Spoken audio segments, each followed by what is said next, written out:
Welcome once again, all you Warhammers and Warhammies, to another lonely episode of Big M's Power Hour. Due to the holiday here in the U.S., things just didn't really work out with anybody, and the only night I could record was the only day that Cole's busy. So we're going to have, you can see by the timestamp, a little bit of a shorter episode, but we're still going to kind of get all the major points hit here. We got a couple things to go over. I know we said last month that this was going to be Seraphon review, but looks like that book is still kind of settling a little bit. Seems like it's going to be a little bit of a problem with sheer amount of mortal wounds, the sheer amount of summoning the army can do. I'm interested to see where that's going to happen. Maybe next month, no matter what the news is, Cole and I will have a discussion on it. I keep on trying to view battle reports, but they all seem to try and make weird lists, and I'm kind of trying to see, okay, what does the army itself do? The power definitely seems to be with the Starborn side. Summoning is run rampant, almost Slanesh levels. I don't know what they were thinking on that one, but I hope almost we. Well, I'll just put it. I don't know if they would ever put out another battle tome for it already, considering that I would assume they're probably pretty much done with third edition at this point. So I hope they don't just point bomb the army to the point where you just can't play it. That's not what it's not what I want. It's definitely not what I want to see happen. But it's the long and short of it is I definitely think it's going to be an issue, and definitely going to be I don't want to say a problem, but it seems like that's kind of been the last couple books. What with Soulblight, KO. And seemingly, Khorne didn't make an initial splash, but now it's starting to become a little bit of an issue as well. So we'll see how that plays out. But like I said, I don't want to analyze a full book here by myself, because I don't want to only give you my my jaded opinion here. So we'll leave that for next month. Until then, we did get a little bit of news, so we'll go over that here. So first, I think everyone was pretty surprised to see that Space Marine 2 is actually getting a co-op mode. Again, I know first article of the month is 40k, but it's kind of a 40k heavy month, so there's not too much news really to go over. But they did announce that there's going to be a Space Marine board game, which I guess is just going to be what's his face standing in the middle of a bunch of Tyranid as they try and beat him up as he kills them all. It's an interesting choice, but sure, why not? If it's fun, it's fun. So, like I said, it was very exciting to see this. I'm looking very much forward to playing this game. I played the living bejesus out of Space Marine 1. It's one of the very few games that I've ever, platinumed, or whatever you want to call, got all the achievements on. But moving along here, so we got another video game announcement here. I think it was announced last month, but this is where they actually started showing off some Realms of Ruin. It's a real-time strategy game that's going to be coming out. They haven't said yet, but I have to imagine it has to be soon, because if you're watching this on the Saturday it came out, there's an open beta going on. It started on Friday, and then it's going to be on today, and then it's wrapping up tomorrow. Hopefully they'll do more than just one open beta, so you can kind of keep your eyes on it. But there's been some kind of preliminary reviews on it so far, and they're saying it does feel a lot like the Dawn of War series, which honestly is what I want. If I had to make it myself, that's what I would do. Yeah, see, open beta runs from the 7th to the 10th. So if you're watching this on Monday, I'm sorry, you missed it. Better luck next time, but we'll probably talk about it a little bit maybe next month. Who knows if I remember or not.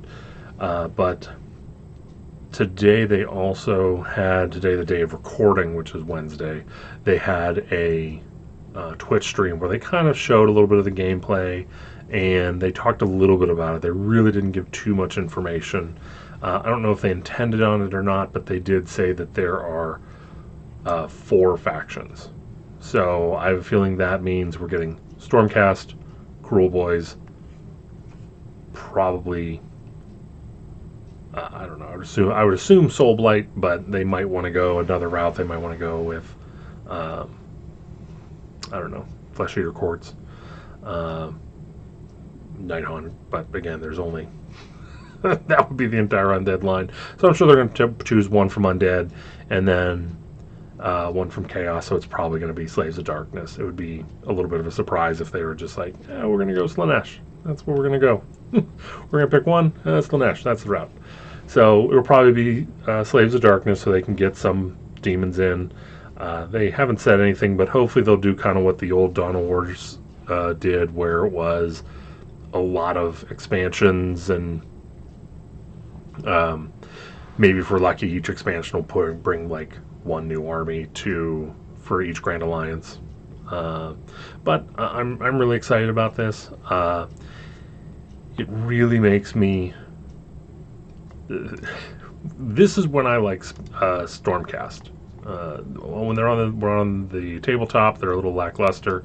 Whenever they're in any sort of visual media, they look awesome. And these guys are actually looking like they're pretty good. So, yeah, so we'll see. All right, moving along. We got the announcement of the General's Handbook. Again, this is another thing that's going to be coming out. Well, again, if you're watching it the day of release, today. And it looks interesting. I'm hesitant. As of right now, all the special, artifacts and rules and battle plans, everything is leaked except points right now. So we don't know where points are at this moment. Or of course, at this moment, you will know the points, but we'll see. I'm a little hesitant because it does seem like a lot of it is the rich get richer. The grand strategies, from what I can remember, is basically if you're winning and you're winning well, here's more points. And I feel like that's kind of not the point of the grand strategies. Like, the grand strategy shouldn't be to cement your victory. It should be, well, it was a close game, but because I did my strategy more, I closed the gap.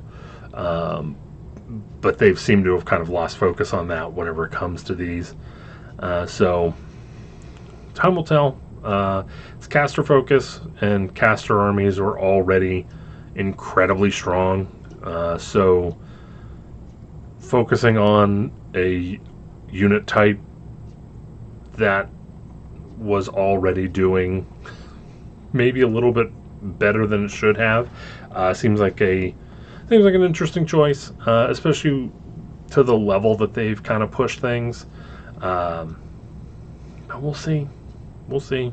Time will tell. We're stuck with this one for a year until 4th edition comes out, so hopefully it'll be a good one, because I would like to be able to have some. I would like to have a little bit more reason to play again. I've been really struggling to find my way in 3rd edition, outside of trying to start a new army, which I'd really rather not do, considering I already have a decent amount. But none of them focus on magic, so we'll see. Again, there's a little bit of anti-casting. I would have liked to have seen a little bit more anti-casting, or a little more buffs to unbinding, or something. I'm not 100% sure what would have been balanced, but again, like I said, I'll save a full review for whenever we have someone to bounce off of here. we got a Cities of Sigmar reveal. Got a Cities Ogre with a dude on top. Huh. I think it's a really cool idea.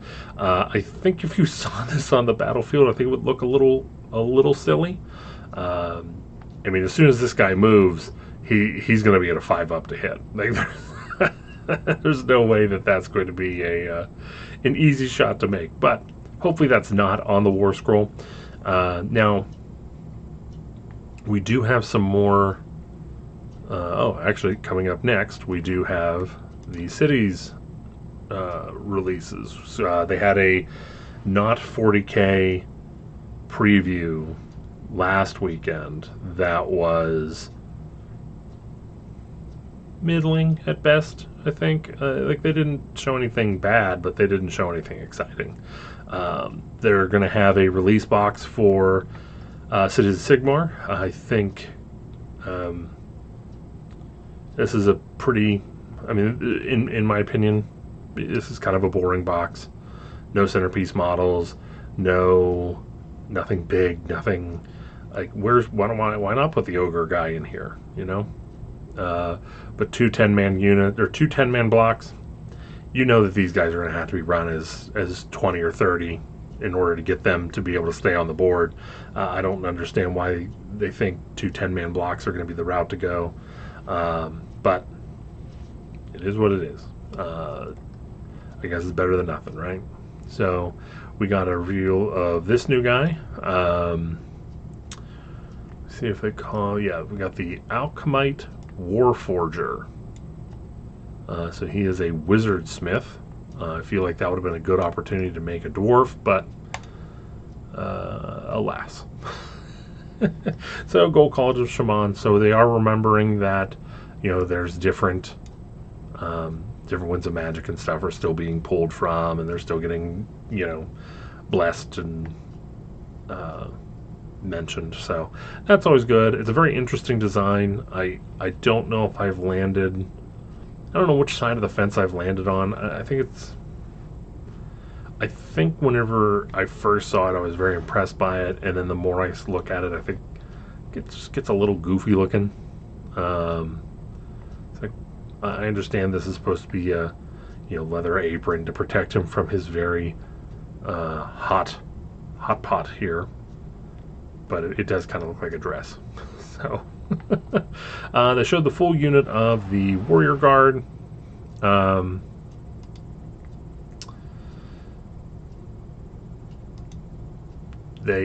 sculpts are all top notch. I mean, they're all super cool. They read exactly as they should.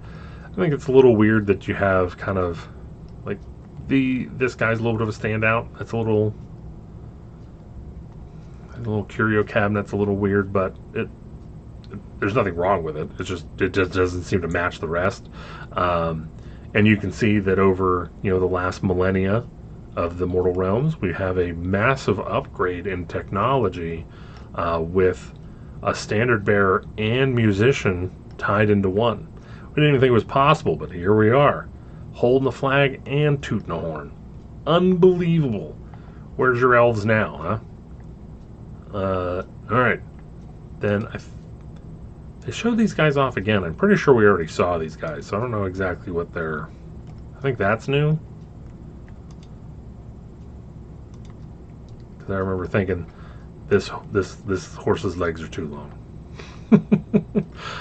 Yeah, one thing I gotta say, across the full line so far that we've seen, these helms, we got to get a new helmet guy. Like, that's fine. You know, that's fine. He's a little ornate. Like, if he's the leader of the unit, that's fine. But, like, we don't need a gate on our helmet. There's no need for it.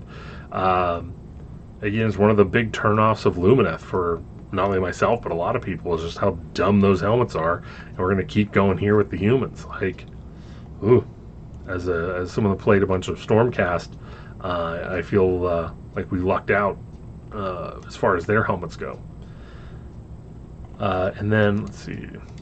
There's nothing I can click on to make this a little larger, but I don't know if this is going to be the centerpiece of the army. I assume it would, especially with just how grandiose it is. I think this is absolutely awesome. Again, I'm glad I'm not starting the army because I would not want to have to paint all this detail. All this detail is beyond absurd. So, and again, like I said, I really like this. Having a chimera as a mount is very interesting. It's a very interesting concept, considering that the chimeras were always pretty much untamable. But yeah, that's really cool. The only thing else I would have liked is if they would have given him hooves on the back to be a little more of a traditional chimera. But I'm not familiar with fantasy chimeras, whether they had hooves in the back or not. But that's literally that's such a minuscule thing. It certainly does not diminish from the model in any way. Yeah, so that's going to be an interesting model. I really can't wait to see the rules for that. Hopefully it's as scary as it looks. The next thing that we had announced was a big robot guy. Woo. And then we had some Skaven. Woo. Again, I don't know who all is still playing Underworlds. I can't imagine there has to be just a couple clubs that just go crazy for this, because I have several clubs near me, and I don't remember the last time I've ever seen anyone playing Underworlds. So if you're playing it and enjoying it, great for you. I'm glad to see you're getting it supported still. But out of all the projects that they've kind of abandoned over the years, this seems to be an interesting one for them to keep going with. And with that being said, I wonder how much the artists have, how much the sculptors are like, hey, look, we want to be able to make weird stuff, and you're not giving us the opportunity to focus on weird stuff, so we got to keep the Underworlds going just so we can get an outlet. And am I the only one that thinks this smoke is kind of weird? Like, he's swinging back, so I guess if it's swinging, it would go that way. I guess it's kind of a weird. I guess I think it's weird that they would capture this moment at the moment of the backswing as opposed to starting the swing. But I don't know. I agree with Vince whenever they're like, stop with the smoke. But they really went hard with the smoke on this one, because we got 3 models with like a third of the model is just smoke. Yeah, have fun with that one. We got an old world announcement of this guy. Just gonna let that soak in. This is what we got. This was the old world announcement, guys. Please stop. What are you doing? Just give us some information. Stop with the IV drip of information. I mean, the model's fine. I think this feels a little cramped right in here. Like, he has no neck. His body seems a little short. Whether it is or isn't, I don't know, obviously, because I don't have the model. But it just feels a little cramped. I'd like to have seen a proud knight standing holding up a banner as opposed to, like, kind of being squishy. But again, it's fine. I'm at the point where I don't want to hear about Old World unless you were giving me some information beyond, here's a singular model, or hey, look at this weapon that a upcoming model is going to have. Moving along, they announced a Cruel Boys Warcry warband.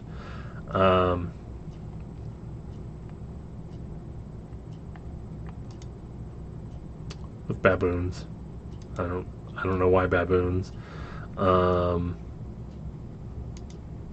It's fine. I think if you're into Cruel Boys, you'll really like these guys.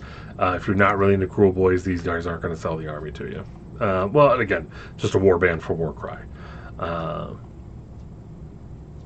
Yeah. Again, it's fine. It's fine. Then finally, they announced they're bringing back Epic as Legions Imperialis. I'd like to point out that it's been how many years for Old World, and Legion or Imperialis was just announced, got the full starter box revealed, and a release window. So, thanks.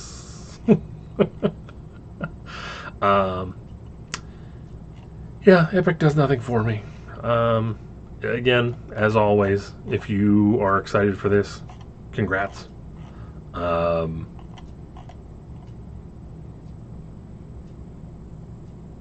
congrats. I'm glad you got something you like. It's not for me, though. Then the last piece of news we got was yesterday. They announced a new starter set for Warcry, and I don't understand it because it's 2 Underworld's warbands. I don't know how that works. I guess here we go. Expanding into the wider game is easy, as every faction's compendiums of fighter cards are available to download for free right here.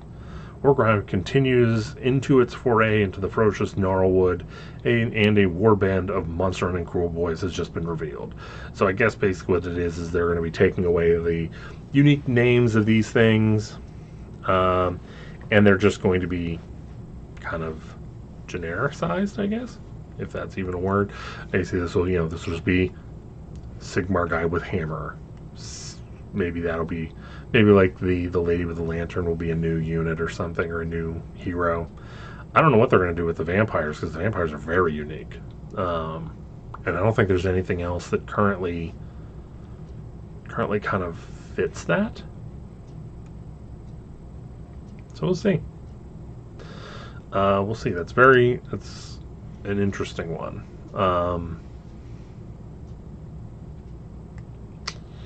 Yeah. Okay. Well, let's move along here. Let's see how this works. There. So we'll go to our rumor engines. So this is clearly something going to be Warcry. There's no way this is not a Warcry thing. I'm not 100% sure what would have spikes and like traditional bow and arrows. But it's a Warcry thing. Then we got I don't know.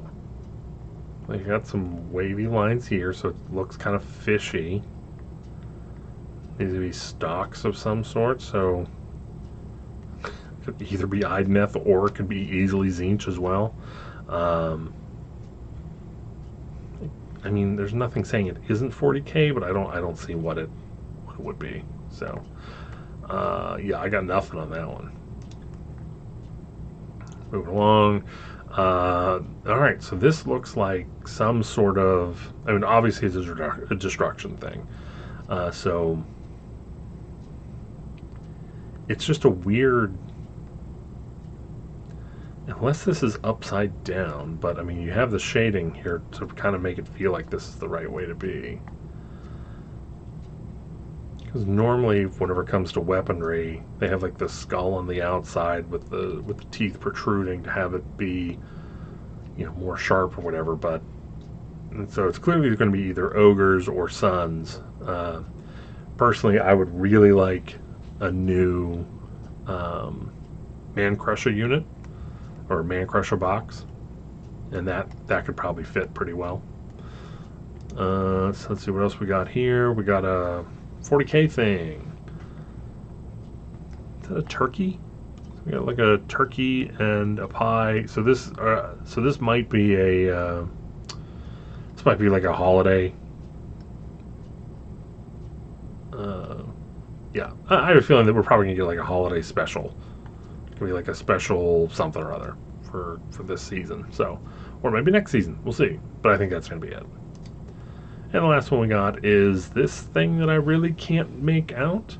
So we clearly have a bicep with an elbow, but it looks like like this is weird. Like this does not register correct, and it feels like the forearm is wider than the bicep. So I would normally say troll, but this isn't like long enough, and then I can't really tell what this is, whether this is something piercing through or a spike growth. Clearly have some sort of wrap around the wrist. Then we have this. I don't know if it's something else poking out of the skin. So let's just let's go flesh eater quartz. Yeah, flesh eater quartz. That's what it'll be. All right, so that was the news.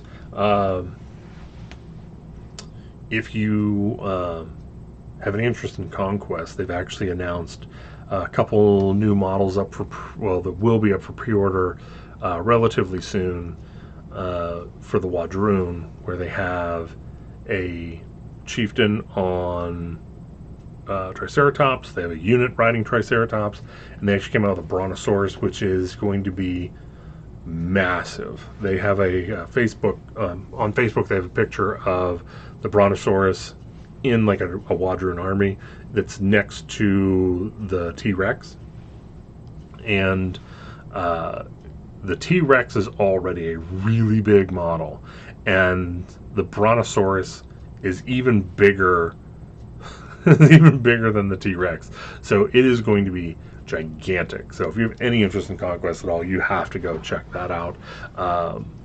Just so you can at least say you saw it. All right. So now to the announcement. It's gonna be a fun announcement. So it's not gonna be anything major or dramatic. There's no change to the show. No change to the show format. That's still gonna be normal. But we are going to be adding something, a limited series based on the Harbinger narrative books.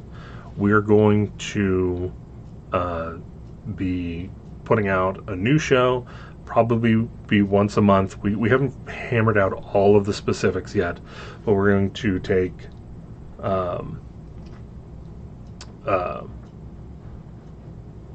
Soulbound, the Age of Sigmar role-playing game, and it's going to be me as the game master, and then as of right now, Chuck, Neil, Cole, and Dave will all be playing in the game. So again, like I said, it's going to be a limited series. It's not going to be going on forever. Essentially, I'm going to read through Harbinger when it comes out, which should be today, but obviously my book hasn't shipped yet. So whenever I get it, I'm going to focus on trying to read it, and we're going to be playing a story that takes place in the same setting. So as of right now, there's going to be... as of right now, basically what we know is that it's going to be in Hammerhall on each side of the realm portals or realm gates. So one will be taking place in Gur, the other one will be taking place in Akshi. So I'm going to ask everybody what side they want to start on. If this works really well, maybe we'll do one side and then the other. That's not the plan right now. The plan right now is to just do one short for a campaign. One shortish campaign where we are either following the story, adjacent to the story, maybe have some characters brought in, but like I said, we're not going to be taking roles of characters that are in the story. We're not going to have a direct impact on the story, because again, this is not a collaboration with Games Workshop. This is not a collaboration with Cubicle 7. This is just us having fun. But it's going to be a new show. We're going to put out one episode a month. And as of right now, based on what they choose, we'll be limiting kind of the racial options. Because like if we go to, actually it looks like that's going to be primarily cities, fire slayers, stormcast. So something from there. So like if someone wanted to play Idneth, they'd be like, you have to wait. You have to wait for a story to deal with Idneth before we're going to do that. So I'm really looking forward to seeing that. And the current idea is, based on how their narrative books have gone in the past, it seems like each book is going to be its own standalone thing that kind of has a loose connecting thread to it. So chances are, if we get through Harbinger and we finish the campaign and it's something we all enjoy, whenever book 2 comes out, whatever that is, I'll read that, set something up, and we'll probably have brand new characters and in a brand new area and everything like that. So, like I said, we're going to play it by ear a little bit. None of us have played role-playing on a stream before, and I don't mean stream because I don't think we have that capability to stream. So we'll be pre-recorded, and we're going to release it. Like I said, I haven't figured out what time period. Next month we'll have a better idea of the actual date that it's coming out. Episode 1 will be coming out. Again, give me a little bit of time because I do have to essentially read the book, get a good grasp on the story, come up with my own story to lace within it, and then trying to get 5 grown adults with families to have a couple hours free in an evening to record. We all know, anyone that does roleplay understands how hard that is. So, like I said, it is going to be for fun. Don't expect Matt Mercer level. I am not Matt Mercer. Don't expect lore accuracy. It's not going to happen. If I pull in a monster or a race that I'm not familiar with and they have special properties or abilities and I don't include it in the story, don't waste your time in the comments. It's not going to... I said I'm going to make an effort. I'm going to try and get it as close as I can without being obsessive. But like I said, at the end of the day, it's for fun. I don't know how many episodes it'll be. It really will just kind of run its course and see how it goes. Again, I'm excited to try something new. Hopefully it'll work out. Hopefully it's something someone will enjoy. And we'll go from there. But like I said, I just wanted to let everybody know that this is something that will be happening in the next, probably next 1 to 2 months, is when it'll start. So if not August, then probably, if the first episode doesn't come out in August, it'll probably come out in September. And then once it starts, it'll be monthly. So I hope everyone looks forward to that. And again, I know this is a incredibly short power hour. Looks like I barely broke a half hour. But maybe with that being said, we'll get to the point where maybe Cole and I, maybe we'll tackle the GHB a little bit earlier this month, and we'll get like a second episode in just so we can at least say we put an hour out. But with that being said, everyone have a good month, and I will talk to you later. Bye.